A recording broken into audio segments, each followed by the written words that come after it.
ಸ್ನೇಹಿತರೆ, ಇವತ್ತಿನ ವಿಡಿಯೋದಲ್ಲಿ ನಾವು ಶಿಶುನಾಳ ಶರೀಫರ ಚರಿತ್ರೆಯನ್ನು ಶಿಶುನಾಳ ಶರೀಫರು 1819ರಿಂದ 1889 ಕನ್ನಡದ ಪ್ರಸಿದ್ಧ ಸಂತರು ಮತ್ತು ಸಮಾಜ ಸುಧಾರಕರು.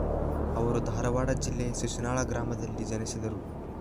ಶರೀಫರು ಸಮಾನತೆ, ಪ್ರೇಮ, ಸಹನಶೀಲತೆ ಹಾಗೂ ಮನುಕುಲದ ಏಕತೆಯನ್ನು ಒತ್ತಿ ಹೇಳಿದ ಪರಮ ಭಕ್ತರು.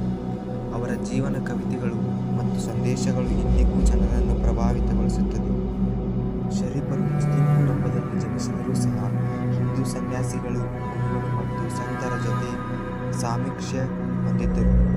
ಅವರು ಮುಫ್ತಿ ಮೊಹಮ್ಮದ್ ಶರೀಫ್ ಅವರ ಪ್ರಾಥಮಿಕ ಗುರುವಾಗಿದ್ದು, ಆದರೆ ಅವರ ಜೀವನದಲ್ಲಿ ಶ್ರೇಷ್ಠ ಗುರುವಾಗಿ ಮಾಡಿದವರು ಬಸವೇಶ್ವರರು. ಈ ಹಿಂದೂ ಸನ್ಯಾಸಿ ಅವರಲ್ಲಿ ಆಧ್ಯಾತ್ಮಿಕತೆ, ಪ್ರೇಮ, ತತ್ವಜ್ಞಾನ ಮತ್ತು ಭಕ್ತಿಯ ಬೆಳವಣಿಗೆ ಮಾಡಿದರು. ಇವರು ಬಾಲ್ಯದಿಂದಲೇ ಸಾಮಾಜಿಕ ತಾರತಮ್ಯವನ್ನು ತಿರಸ್ಕರಿಸುತ್ತಿದ್ದರು.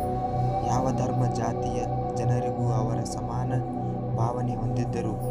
ಈ ಕಾರಣಕ್ಕೆ ಕೆಲವರಿಂದ ವಿರೋಧವನ್ನು ಎದುರಿಸಬೇಕಾಯಿತು. ಆದರೆ ಅವರ ಧೈರ್ಯ ಮತ್ತು ಸೇವಾ ಮನೋಭಾವ ಯಾವುದೇ ವಿರೋಧಕ್ಕೂ ಕುಸಿಯಲಿಲ್ಲ. ಶರೀಫರು ತತ್ವಜ್ಞಾನವನ್ನು ಸರಳವಾಗಿ ಹೇಳುತ್ತಿದ್ದರು. ಅವರು ಮಾನವ ಧರ್ಮ, ಸಹೋದರತ್ವ, ಪ್ರೀತಿ ಮತ್ತು ಭಕ್ತಿ ಎಂಬ ವಿಚಾರಗಳನ್ನು ಒತ್ತಿ ಹೇಳಿದರು. ಅವರ ಭಾವನೆಗಳು ವಚನ ಸಾಹಿತ್ಯದ ಸಮಾನವಾಗಿ ಕಾಣಿಸುತ್ತಿದ್ದರು. ಅವರು ಬರೆಯುತ್ತಿದ್ದರೂ ಅವರ ಕೀರ್ತನೆಗಳು ಮತ್ತು ವಚನಗಳು ಜನಮಟ್ಟದಲ್ಲಿ ಪ್ರಸಿದ್ಧವಾಗಿದ್ದವು. ಅವರು ತಮ್ಮ ಭಾವನೆಗಳನ್ನು ತಮ್ಮ ಕೀರ್ತನೆಗಳನ್ನು ಮತ್ತು ವಚನಗಳಲ್ಲಿ ವ್ಯಕ್ತಪಡಿಸಿದ್ದರು. ಕೆಲವು ಪ್ರಸಿದ್ಧ ಕೀರ್ತನೆಗಳೆಂದರೆ, ಮೊದಲನೇದಾಗಿ, ನಾನು ಮನಸ್ಸಲ್ಲಿ ಹೊತ್ತಿದ್ದೆ ನಿನ್ನ ನಾಮ ಹೇಳುತ್ತದೆ, ಎಂಥ ಮತ ಎಂಥ ಜಾತಿ ಎಲ್ಲವನ್ನು ತೀರ್ಪಡೋ ಈ ಹಾಳೆ ಶರೀರ. ಇವುಗಳಲ್ಲಿ ತತ್ವಜ್ಞಾನ ಮತ್ತು ಸರಳ ಭಕ್ತಿ ಹಾಗೂ ಸಮಾನತೆಯ ಸಂದೇಶ ಇದೆ. ಶರೀಫರು ಸಮಾಜ ಸುಧಾರಣಾ ಚಟುವಟಿಕೆಗಳು. ಶರೀಫರು ಮೊದಲು ಕೇವಲ ಭಕ್ತಿಯಾದರವಲ್ಲ, ಸಾಮಾಜಿಕ ತಾರತಮ್ಯ, ಜಾತಿ ಪ್ರಥೆ ವಿರುದ್ಧವೂ ಧ್ವನಿ ಎತ್ತುತ್ತಿದ್ದರು. ಅವರು ಎಂದಿಗೂ ಮತೀಯ ಭೇದ ಭಾವವನ್ನು ಒಪ್ಪಿಕೊಳ್ಳಲಿಲ್ಲ.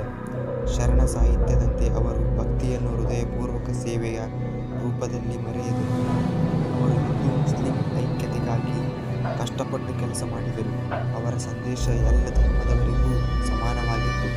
ಅವರ ಬಳಿ ಬಂದ ಜನರಲ್ಲಿ ಯಾವ ಜಾತಿ, ವರ್ಣಭೇದ, ಇದರಿಂದ ಕೆಲವರ ವಿರೋಧವೂ ಉಂಟಾಯಿತು.